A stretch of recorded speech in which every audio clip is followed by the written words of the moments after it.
Je me lève à 6 heures. J'avale vite un café, puis je fais la traite des vaches. Je me lève à 5h30 pour faire le café que je bois avec mes parents. Je me lève à 6h30 et je prends le petit déjeuner avec les enfants avant leur départ.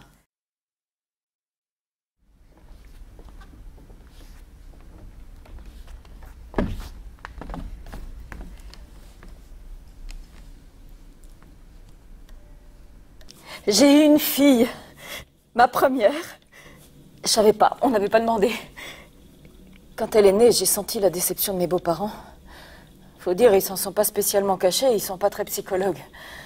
Ils m'ont fait comprendre que vivement que j'en fasse un deuxième, si possible un garçon, pour la relève.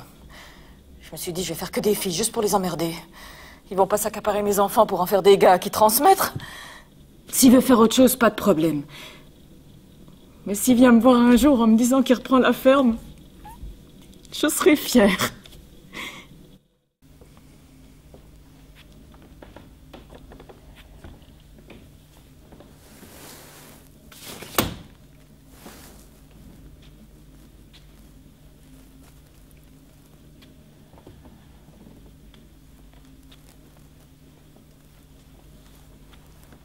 Écoute-moi, les fermes, c'est pas mon truc, on fera ce que tu voudras. On fera ce que tu voudras, tu me prends pour une conne. Tu veux tout vendre. Tu veux du pognon, c'est ça. Moi, c'est mon métier. Moi, je bosse ici, je bosse dur. Comme une bête. J'en ai besoin de cette ferme, surtout si tu comptes dans celle de maman. Moi, je veux ma ferme, tu comprends? Ma ferme, c'est mon droit. Il me faut ma ferme, mes terres, mes bêtes. T'as trouvé un mari? Il y a les filles d'un côté et les garçons de l'autre. Et il faut pas se mélanger. Et si je veux aller danser à la fête du village? Tu vas pas aller au bal? Mais tu sais l'âge que t'as? Ah, t'iras pas danser? C'est pas bien. C'est pas correct. Pourquoi tout le monde te regarde comme une gourgandine? Mais François va bien danser, lui. François, c'est un garçon. Il a le droit. Les garçons, c'est pas pareil que les filles. Tes frères, ils peuvent se défendre, ils peuvent aller danser. Alors, on parle pas de ça, d'accord? On parle pas de ces choses-là.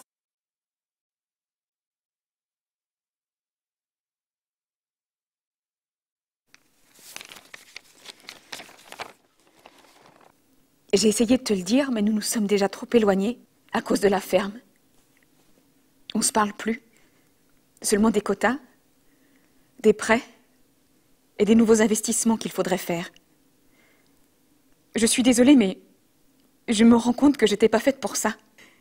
Et j'espère qu'il n'est pas trop tard pour une deuxième chance. Mes parents n'ont pas pu me payer les études que j'aurais voulu faire pour devenir infirmière. Je vais voir si je ne peux pas me lancer là-dedans. Je vais vivre un temps chez une amie avec les enfants. Tu pourras les voir autant que tu veux. Tes parents pourront certainement t'aider un peu au début.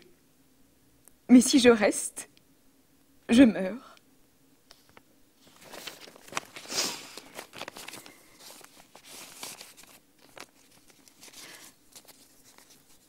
J'ai trouvé cette lettre dans sa table de chevet.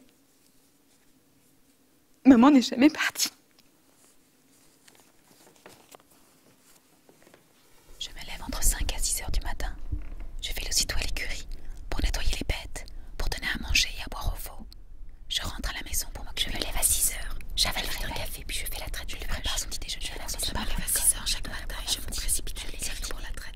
J'aime bien prendre les informations à la télé. Dans l'après-midi, j'avais le temps de me détendre, m'occuper des fleurs, boire des arbres. Je fais de 17 heures. Je retourne, je soupe vers 19 heures. Je fais la traite des vaches. Et après, je lis, je regarde la télé. Je me couche vers 23 heures. Vous pensez que ça va intéresser beaucoup de monde?